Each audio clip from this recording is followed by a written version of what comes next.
पाकिस्तान और उसके पाले पोसे आतंकी एक बार फिर भारत के खिलाफ अपने खतरनाक मंसूबों को अंजाम देने की फिराक में।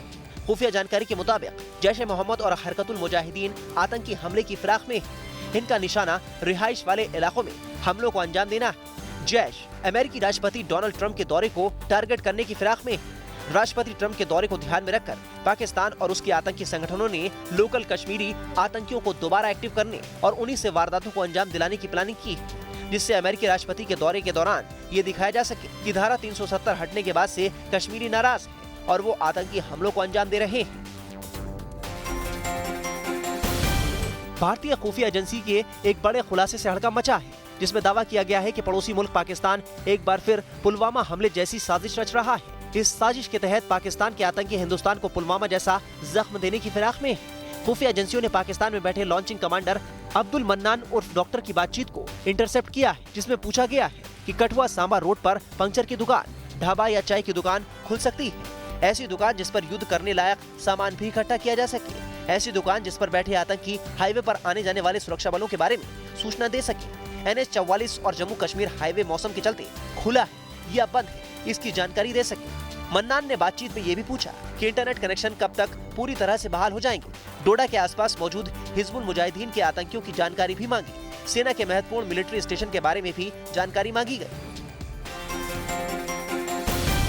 नोबेल पुरस्कार से सम्मानित मलाला यूसुफजई पर हुए जानलेवा हमले समेत कई बड़े आतंकी हमले का आरोपी और तहरीके तालिबान पाकिस्तान का बड़ा आतंकी एहसानुल्लाह एहसान सेना के कैद से आसानी से फरार हो गया है। पाकिस्तानी हुकूमत ने लंबे समय तक इस खबर को दबाए रखा, लेकिन अब पाकिस्तानी गृह मंत्री एजाज शाह ने एहसानुल्लाह की फरारी की खबर पर मुहर लगा दी। पहले पाकिस्तानी हुकूमत एहसानुल्लाह की सोशल मीडिया पोस्ट को फर्जी बता रही थी। गुरुग्राम के एक पेइंग गेस्ट हाउस में केनियाई मूल के युवक युवती का शव मिलने से हड़कंप मच गया। युवती का शव अर्धनग्न अवस्था में मिला, जबकि युवक का शव फंदे से लटका हुआ था।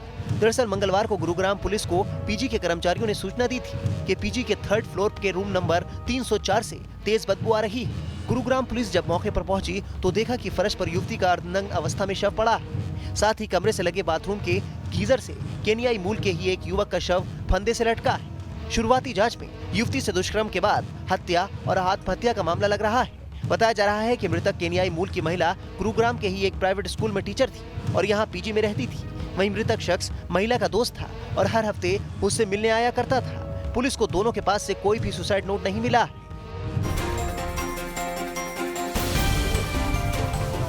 कानपुर के पनकी इलाके में मंगलवार को एक केमिकल फैक्ट्री में आग लगने से इलाके में अफरा तफरी मच गई। आग के संपर्क में आते ही केमिकल से भरे ड्रम में धमाका होने लगा। देखते ही देखते आग ने विकराल रूप ले लिया।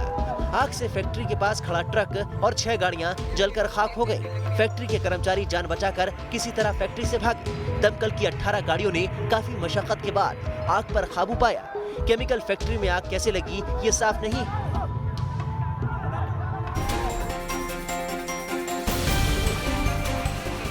लखनऊ के मोहनलालगंज थाना इलाके में एक मोटरसाइकिल शोरूम में भीषण आग लग गई। खबरों के मुताबिक इलाके के एक गेस्ट हाउस में फंक्शन हो रहा था, जिसमें हुई आतिशबाजी ने मोटरसाइकिल शोरूम को स्वाहा कर दिया। रात के वक्त शोरूम में लगी आग ने लोगों को दहशत से भर दिया।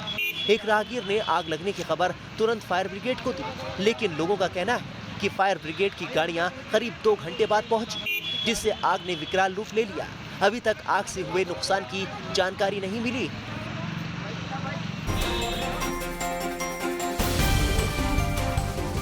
मेरठ पुलिस ने एक ऐसे शातिर बदमाश शिव शक्ति नायडू को मार गिराया है, जो दिल्ली में सबसे बड़ी लूट को अंजाम दे चुका था। साल 2014 में नायडू ने दिल्ली के लाजपत नगर इलाके में 8 करोड़ रुपए की लूट की थी। इसके अलावा नायडू दिल्ली पुलिस के एक ACP की भी हत्या की साजिश की प्लानिंग कर चुका था। मंगलवार को मेरठ पुलिस को जानकारी मिली थी कि वो कंकड़ खेड़ा इलाके में एक फ्लैट पर मौजूद है, जिसके बाद पुलिस ने इलाके की घेराबंदी की और नायडू को मुठभेड़ में ढेर कर दिया। शक्ति नायडू ने करीब 6 साल पहले तिहाड़ जेल में रहकर अपना गैंग खड़ा किया था।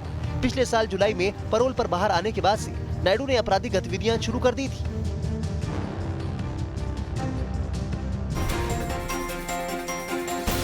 किस्टाराम में मंगलवार को नक्सलियों और कोबरा कमांडो के बीच मुठभेड़ हो गई। मुठभेड़ के दौरान कोबरा 208 बटालियन के कमांडो कन्हाई मांझी शहीद हो गए, जबकि एक और जवान इंद्रजीत सिंह घायल हो गए।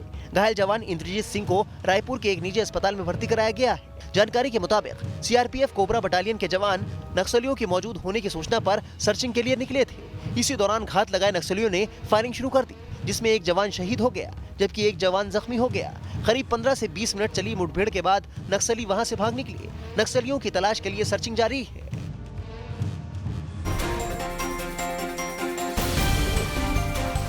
कोरोना के असर से चीन में जहां 2000 से ज्यादा लोग काल के गाल में समा चुके हैं, तो वहीं इसका असर चीन के साथ साथ भारत के बाजार पर भी पड़ता नजर आ रहा है। इलेक्ट्रॉनिक आइटम से लेकर मेडिकल आइटम के दामों में बढ़ोतरी हुई है, जिससे लोगों की चिंता बढ़ गई है। मोबाइल और उससे जुड़े एसेसरीज के मार्केट की बात करें तो कोरोना के असर से मुंबई का मोबाइल कारोबार खासा प्रभावित हुआ है। आलम यह है कि चीन से आने वाले मोबाइल एसेसरीज, स्मार्ट वॉचेज और अन्य इलेक्ट्रॉनिक आइटम्स के रेट्स में करीब 25% तक की बढ़ोतरी दर्ज की गई। वहीं इस बार कोरोना का असर होली के रंग में भी भंग डाल सकता है। कोरोना वायरस के चलते माल की सप्लाई कम है। आगरा में दबिश देने गई पुलिस टीम पर आरोपियों ने अचानक हमला कर दिया, जिसमें दारोगा समेत 3 पुलिसकर्मी बुरी तरह से घायल हो गए। बताया जा रहा है कि एतमाददौला थाना इलाके में जब आरोपी की गिरफ्तारी के लिए पुलिस पहुंची, तब आरोपी और उसके परिवार वालों ने पत्थरबाजी करनी शुरू कर दी, जिसमें सभी पुलिसकर्मी बुरी तरह से घायल हो गए। फिलहाल सभी घायल पुलिसकर्मियों को अस्पताल में भर्ती करा दिया गया है। इसके साथ ही केस में आरोपी के खिलाफ गंभीर धाराओं में मुकदमा दर्ज कर लिया। गिरफ्तारी के लिए पुलिस दबिश दे रही है।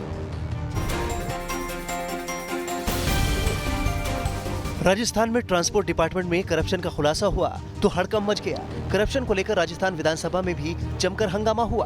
बीजेपी के विधायकों ने सदन में इस मामले को उठाया और परिवहन मंत्री की भूमिका पर सवाल उठाए। खाचरियावास पर दलालों से मिलीभगत के आरोप लगे तो उन्होंने पलटवार किया और कहा कि वो किसी से डरते नहीं।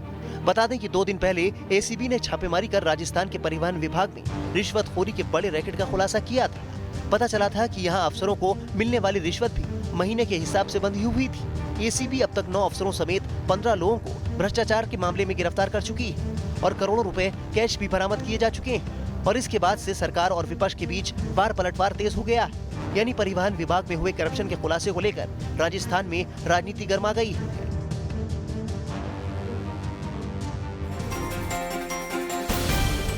अयोध्या में रामलला के भव्य मंदिर निर्माण का रास्ता साफ हो चुका है। अब इंतजार मंदिर निर्माण की तारीख के ऐलान का है। श्री राम जन्मभूमि तीर्थ ट्रस्ट की पहली बैठक से संत समाज के साथ ही आम लोगों को भी काफी उम्मीदें। माना जा रहा है कि इस बैठक में मंदिर निर्माण की तारीख पर चर्चा की जाएगी और जल्द ही इसका ऐलान कर दिया जाएगा। संतों का कहना है कि रामनवमी या हनुमान जयंती के आसपास रामलला के मंदिर निर्माण का मुहूर्त निकल सकता है। प्रस्तावित राम मंदिर के मॉडल को लेकर भी संत समाज किसी दुविधा में नहीं है। उसका कहना है कि जिस मॉडल को ध्यान में रखकर देश की जनता ने सालों तक संघर्ष किया है, उसी मॉडल के आधार पर जन्म स्थान पर भव्य राम मंदिर का निर्माण किया जाना चाहिए। यूपी के मऊ में एक नकल माफिया का वीडियो वायरल हो रहा है, जिसमें वो छात्रों को खुलेआम नकल करने का तरीका बता रहा है। बताया जा रहा है कि टिप्स देने वाला शख्स एक स्कूल का प्रबंधक है। वीडियो में साफ साफ वो शख्स कहता सुनाई दे रहा है कि 100 रुपए का नोट कॉपी में रखो, जिसे देखते ही मास्टर खुश हो जाएगा और पासिंग नंबर दे देगा। बता दें कि इन दिनों यूपी बोर्ड की परीक्षाएं चल रही हैं। लिखोगे 100 रुपया डाल दोगे, नंबर आंख मूंद करके टीचर देता क्या मूंद करके। भोपाल में क्राइम ब्रांच ने सूचना के आधार पर 100 साल पुराने दस्तावेजों से भरे एक ट्रक को पकड़ा है। जानकारी के मुताबिक ट्रक में नवाबों के समय के दस्तावेज मौजूद थे और ये ट्रक भोपाल से गुजरात ले जाया जा रहा था। खबरों के मुताबिक 100 साल पुराने दस्तावेजों और कैलेंडर्स को रद्दी के बीच में छिपाकर ले जाया जा रहा था। यूपी के मेरठ में भीड़ ने 2 पुलिसकर्मियों को पीट दिया। दरअसल भीड़ की पिटाई का शिकार हुए दोनों सिपाही बिना इजाजत बज रहे डीजे बंद करवाने पहुंचे थे। भीड़ ने पुलिस वालों की वर्दी तक फाड़ दी। इस घटना का वीडियो सोशल मीडिया में वायरल हो रहा है। इस वीडियो में देखा जा सकता है कि कैसे भीड़ सिपाही को पीट रही है। पुलिस ने इस मामले में आरोपियों के खिलाफ मुकदमा दर्ज कर लिया है। ये घटना मेरठ के टीपी नगर थाना इलाके की है।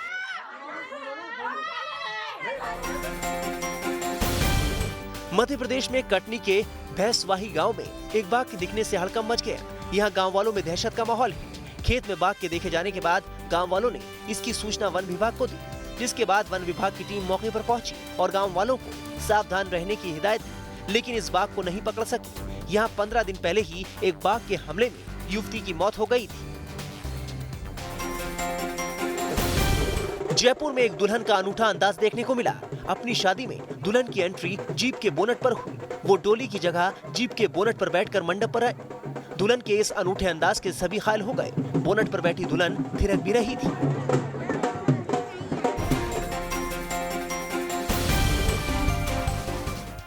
कम होती ठंड ने पहाड़ों और मैदानी इलाकों में लोगों को राहत दे दी है, लेकिन मौसम विभाग के मुताबिक ये राहत ज्यादा दिनों तक नहीं रहने वाली। हिमाचल प्रदेश के मौसम विभाग ने 20 और 21 फरवरी को राज्य के कई हिस्सों में बर्फबारी होने का अनुमान जताया है। पहाड़ों पर बर्फबारी होने का सीधा मतलब है कि मैदानी और निचले इलाकों में ठंड की दोबारा वापसी होगी और हो सकता है कि मार्च के महीने में होली का त्योहार भी ठंड के आगोश में बीते।